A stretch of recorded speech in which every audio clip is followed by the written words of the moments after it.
RP Show continues on this Wednesday. Busy game in the NHL tonight with 5 games. Caps off.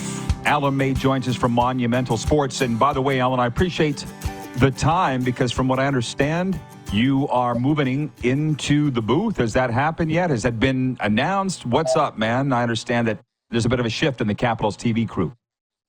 No, I still have my same duties, and nothing really happening right now. And it's just a matter of, holiday season and all the different things that go on around here. So the biggest thing we've got to present news is tomorrow the owner of the Washington Capitals is going to unveil the first phase of the renovations for the building. So that's the only thing I got planned in my near immediate future.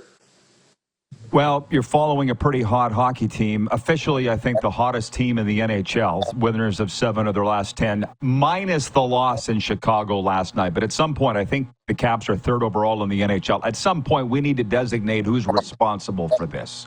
Who do you think it is?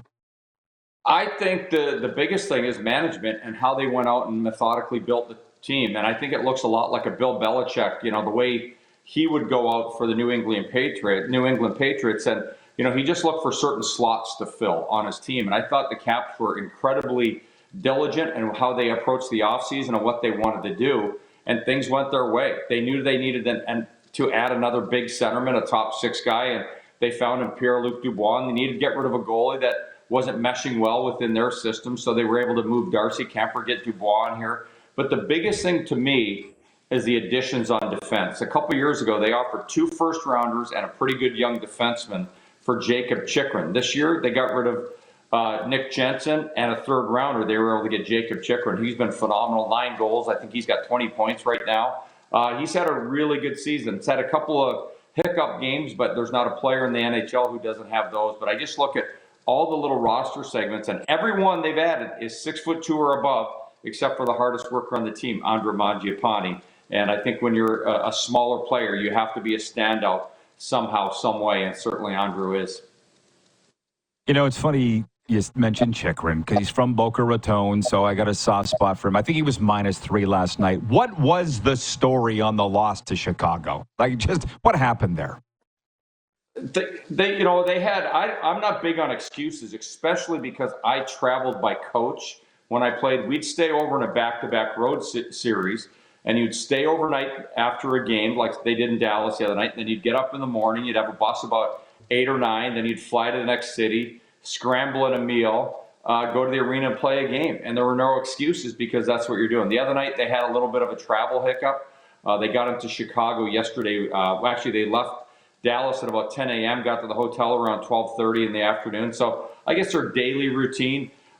They didn't play well. They didn't play intelligent hockey last night. I thought they were giving the puck away left and right in the first period. The second period was very undisciplined. They had about 8 minutes where they were shorthanded the entire time. They killed the penalties off, but they were awful. And then I thought in the third period, they just overpassed the puck. They clearly weren't mentally in it. And Chicago, with the new coach, I think they're 3-3 in the last 6 with him. So it's just one of those games. Anyone can beat anyone in the National Hockey League. And I too have a soft spot for Jacob Chychrun. His dad and I were mortal enemies when we played, and we've become really good friends since we quit playing. So, and I love the kid. I've wanted him on the Washington Capitol for years and years. Rich Preston says that about Brian Sutter. He's like, I hated Brian Sutter. And now he's like my best friend. Isn't it odd how that happens? Well, it's one of those things. The first time we ever played together, I got the best of him in a line brawl, and it was pretty dirty. I probably should have been suspended.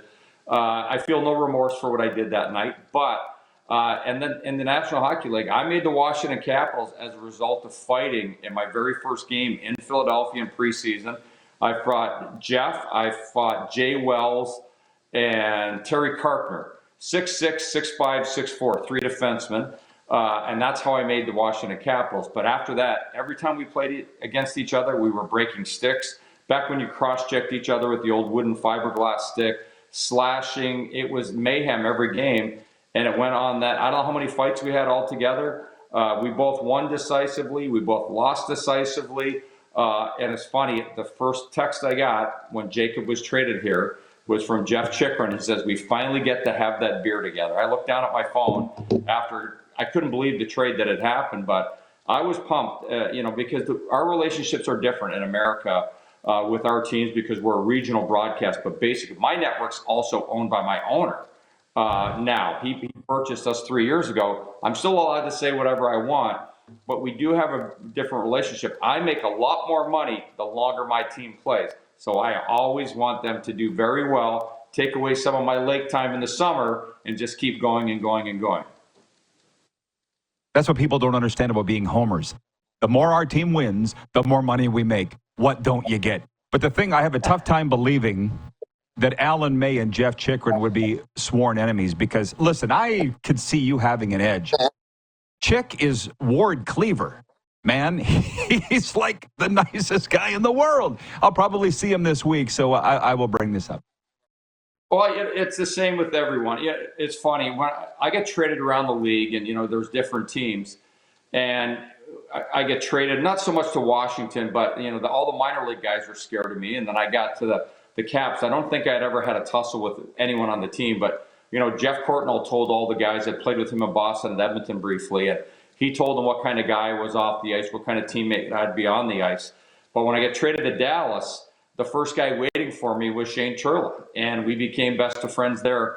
And it's the same thing. I get traded to Calgary, and I'm hanging out with Sandy McCarthy every day, and we couldn't go past each other without slashing each other or taking a punch.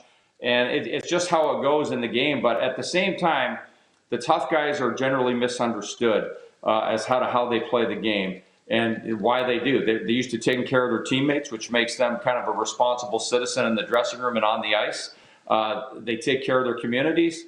And it's the same. I've yet to meet a guy that I was mortal enemies with on the ice that wasn't a great guy off the ice. Gord Donnelly, I can't shake to this day, and I used to say things to him that I should be in jail for. And he and I, we just can't get enough of each other. We're always hanging out. We spent a lot of late nights together when we were teammates. But when I played against him, I couldn't do enough bad things. You know what it is. It's respect. You did your job to the best of your ability. Everybody knows it. And I go through the same things in the media world, right? And guys respect that. Namaste. Lastly, you've been living like this.